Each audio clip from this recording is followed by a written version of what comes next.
Yes.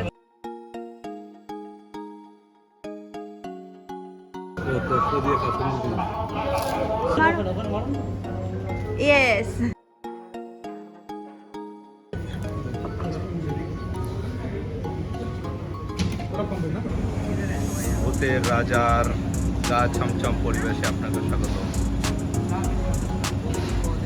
ভিডিওটি ঠিক 1 মাস আগে যখন আমরা ইন্ডিয়াতে পৌঁছলাম আর সবার সাথে দেখা হলো, ওই 4 জুনের কথা বলছি আমি।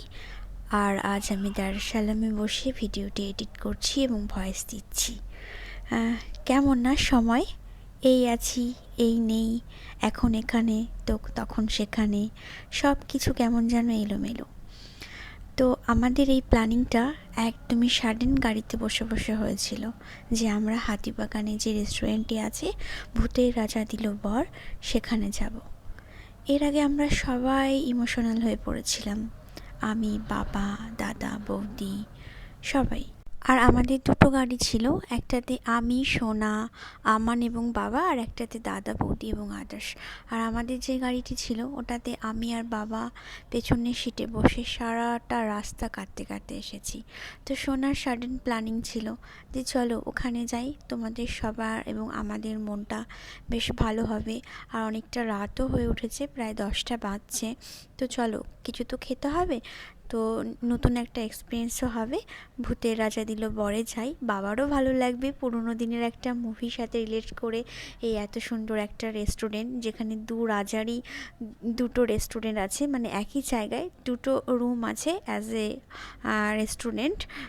তো খুব সুন্দর আর্ট ওয়ার্ক করা আছে, বেশ ভালো লেগেছে। বাবাকে বললাম, বাবা বুঝলো না কিন্তু চুপ করেছিল, যেহেতু আমরা সবাই তার আগে একটু কান্নাকাটি ইমোশনাল হয়ে পড়েছিলাম।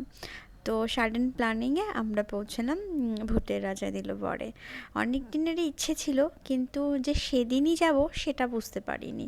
সব কিছু শোনার জন্যই সফল হয়েছে, জানো তো। সাডেন প্ল্যানটা সোনারই ছিল। আর তারপরে আদার্স সামানকেও একটা সারপ্রাইজ দেওয়ার ব্যাপার ছিল, এটা অন্য একটা দিন দেবো ভেবেছিলাম, কিন্তু তখনই যেন এই ব্যাপারটা হয়ে গেল। তো বেশ মজা পেয়েছি এখানে সবাই মিলে একসাথে যেতে পেরে। আবার কখনো আসতে পারবো কিনা জানি না, তাই একবার বর্ধমান ঢোকার আগেই ভাবলাম এখান থেকে ঘুরে যাই। খাবারটাও বেশ ভালো। তো ঠিক আছে, একটা তফসি করা যাক। তফসি মাছ আমি বুঝেই গেছি, তফসি মাছ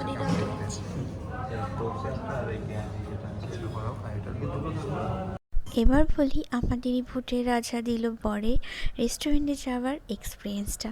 সবাই মোটামুটি ওখানে যাওয়ার পর আমাদের সবার মনটা খুব ভালো হয়ে যায়, সুন্দর সুন্দর দৃশ্য দেখে, আর্ট ওয়ার্কগুলো দেখে। পুরোনো দিনের মুভিটা যেরকম দেখেছিলাম ঠিক তেমন যেন চোখে ভেসে উঠছিল সব কিছু। হাতে তালি দিয়ে খাবার দাবারগুলো আসা। সবার প্রথমে আমরা অর্ডার করেছিলাম আম পান্না, যেটা খুব সুন্দর আর টেস্টি ছিল খেতে। সব কিছুই যেন একটা অথেন্টিকভাবে রেডি ছিল। কলা পাতায় খাবার, তারপরে কাঁসার থালা, কাঁসার গ্লাস, আর আমরা 2টো থালি অর্ডার করেছিলাম যাতে আমাদের সবার হয়ে গিয়েছিল। মোটামুটি সবারই ভালো ভরা ছিল, তাই 7 জন মানুষের 2টো থালি, নইলে আমাদের 3টে থালি অর্ডার করতে হতো। আর খাবার যাবারে তোমরা তো দেখলেই সবই ছিল সুস্বাদু খাবার দাবার, কিন্তু একটু এক্সপেন্সিভ। যাই হোক, বেশ ভালো একটা জায়গা, তোমরা গেলে যেতে পারো। ভালো লাগলো সবাইকে নিয়ে যেতে পারে, বেশ খুশি হয়েছি আমরা সবাই। অনেক কিছুই যেন প্রায় তাজা হয়ে উঠছিল, যেমন ভাবছিলাম বাবার সামনে কাঁদবো না, মায়ের কথা বলবো না, কিন্তু তাও যেন বারবার করে আমি বাবার সামনেই কাঁদছি আর মায়ের কথাও বলছি। যেমন প্রত্যেকবার যখন আমরা এয়ারপোর্ট থেকে বেরোই, আমাদের আগে থেকে কিন্তু প্ল্যানিংটা হয়ে থাকে যে আমরা দক্ষিণেশ্বর মন্দিরে একবার যাব। তালি মারো বাবা, তালি মারো, হাতে তালি, হ্যাঁ মারো মারো। আর দাদা তুমি বাবার সাথে দাদার সাথে, হ্যাঁ মারো। ইয়েস, শব্দ বাবু মারো। ইয়েস হয়ে গেছে। নাও না নবতী নাও, ওই দিয়ে দিয়েছে খাবার, তালির আগেই দিয়ে দিল। হ্যাঁ, ওই হিরোক্রাটের যে মুভিটা ছিল। তালি মারো, খাবার খানা।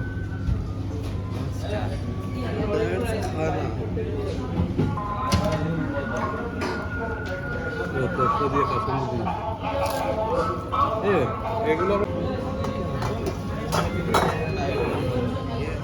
বছরও কিন্তু তার কোনো কমতি ছিল না।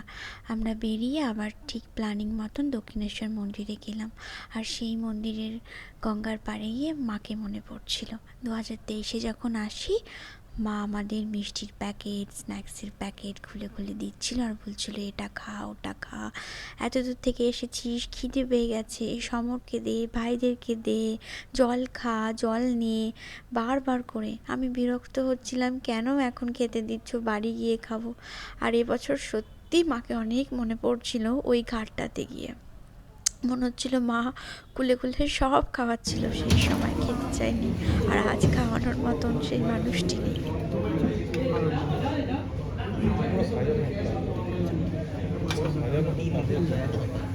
এটা কি? আচ্ছা, আর ওটা এঁচড়ের ডালনা। আচ্ছা আচ্ছা।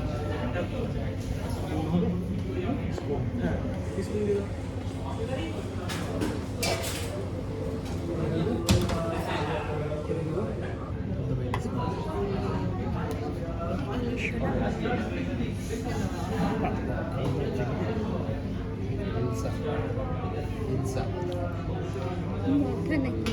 না, লেজা মনে হয়।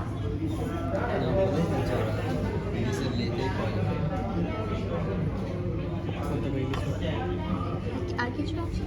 আচ্ছা। কাঁচা গ্লাসগুলো দিয়ে পন্ড করেছে। না না, ঠিক আছে।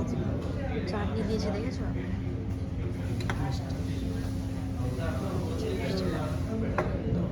সুন্নি রাজার বরদান।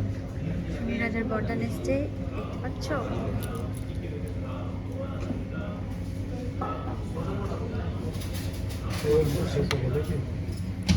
এটা ইতি গজা।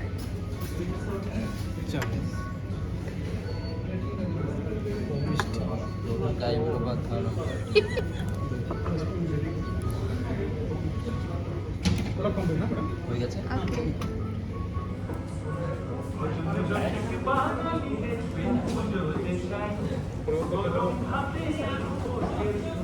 ইমোশনাল টক অনেক করলাম, তবে নিজের ফিলিংস দিয়ে এই 2 বছর 1.5 বছরে যতটুকু নিজেকে বুঝেছি, সবাই থাকতে মানুষকে মূল্য, ভালোবাসা, সম্মান কাছে পাওয়া খুব উচিত।